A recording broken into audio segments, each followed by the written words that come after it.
What's good, mates? It's your boy AI Reacts, back with another ripper of a vid. Today, we're talking about Germanwings Flight 9525, a plane story so cooked, it makes a burnt snag look underdone. Planes, mountains, and the worst co-worker in history. Fair dinkum.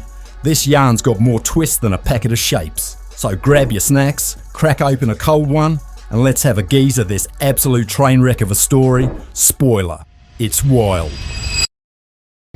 The control center in Marseille saw that the altitude for the aircraft was around 30,000 feet, almost 2,000 feet lower than the original cruise altitude, and declining. Marseille contacted the plane and asked what altitude the plane was cleared for. 30,000 feet and the plane just starts dropping. Mate, that's not turbulence. That's a full-on pack your bags. We're done here situation. Who's flying this thing? Some learner driver doing their first parking test. If my plane started free-falling, I'd be grabbing the snack cart and hitting the eject button. Like, nah, I'm out. From 9:35 until 9:39, the Marseille Control Center tried to contact the flight crew multiple times over different frequencies. No response? Like not even a quick, "Oi, sorry mate, dodgy signal?"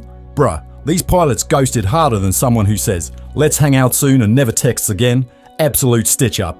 You reckon the control tower's just sitting there like, yeah, they're probably fine, while the plane's playing hide and seek with gravity. What's going on here?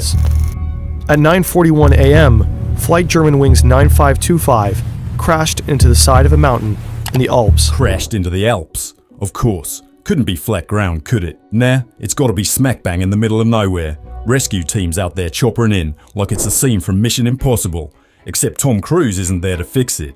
And the debris field? Mate, I bet the bloke in charge just took one look and went, nah, this is gonna be a long day. Data, a story of intentional action formed. The plane was hijacked, but not by terrorists. So, the co-pilot waits for the captain to hit the dunny and then locks him out. That's next level dodgy.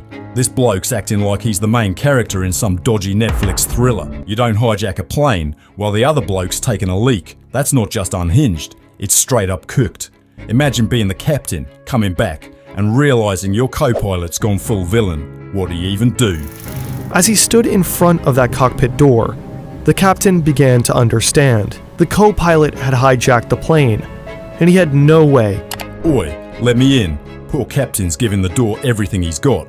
But nah, these doors are tougher than a tradie's Hilux. Meanwhile, the co-pilot's sitting inside like, yeah nah, I'm good. This is a full-on me moment, but there's nothing funny about it. That door's built to stop armed hijackers, not the bloke who's supposed to be in charge. And the cockpit door will open for 5 seconds. However, there are situations where those in the cockpit want to override the access by the crew, like during a hijacking. Reinforced cockpit doors. Good idea, till you lock out the guy who's supposed to fly the plane. Now it's just giving thanks for playing. You're stuffed. Who designed this? The same people who make IKEA furniture. Great in theory, but a disaster when you actually need it to work. But the cockpit door was reinforced. Made to withstand armed hijackers, the captain stood little chance. In the last minutes, the passengers, crew, and captain all knew that the plane was going down. Imagine knowing the plane's going down. That's not just scary, that's straight up nightmare fuel. What do you even do? Start writing apology texts? Call your mum? I'd be sitting there thinking about all the dumb stuff I googled that week. Like, this is delete my browser history immediately, energy. To the program, he stopped. He was suffering from a deep depressive episode, treated with antidepressants, and spent multiple months in the care of a psychiatrist. Eventually, he received a medical recommendation declaring that he was in remission.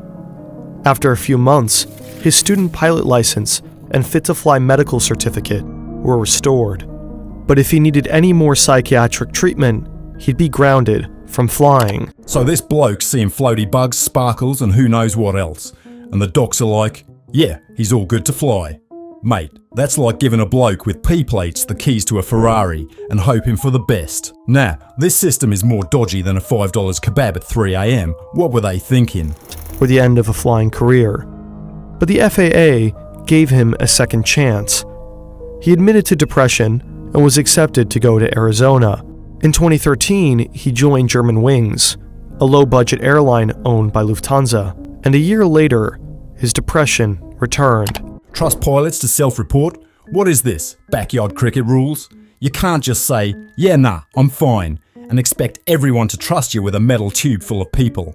That's not vibes, mate. That's pure chaos. Who signed off on this system? He was diagnosed with hypochondriacal disorder, as well as emergent psychosis from his family doctor. And that doctor urged him to go to a psychiatric clinic, but he'd do no such thing. So this bloke Googles cockpit locks 4 days before the crash. Real subtle champ. Might as well have searched how to look sus in 3 easy steps. Someone should have been onto him quicker than a mozzie on a hot night. This was red flag city, and no one noticed? On the Airbus A320 cockpit door. On his outbound flight from Dusseldorf to Barcelona, he tested the descent settings for a moment, while Sondenheimer was outside the cockpit. On the return flight, he used it to bring down the plane. He tested the descent settings on the way there? Mate, that's not just dodgy, that's full on unhinged. That's like hitting the brakes on the freeway just to see what happens. Who lets this guy near a plane? This is why we can't have nice things. Who wrote multiple sick notes and declared him unfit to fly, think that the co-pilot may have presented a risk for public safety.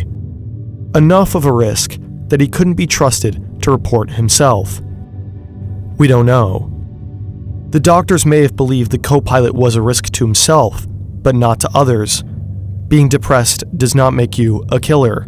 None of the docs flagged him. What were they thinking? Like, yeah, he's a bit crook, but let's chuck him in charge of 144 lives. No worries. That's not just cactus. That's the whole desert.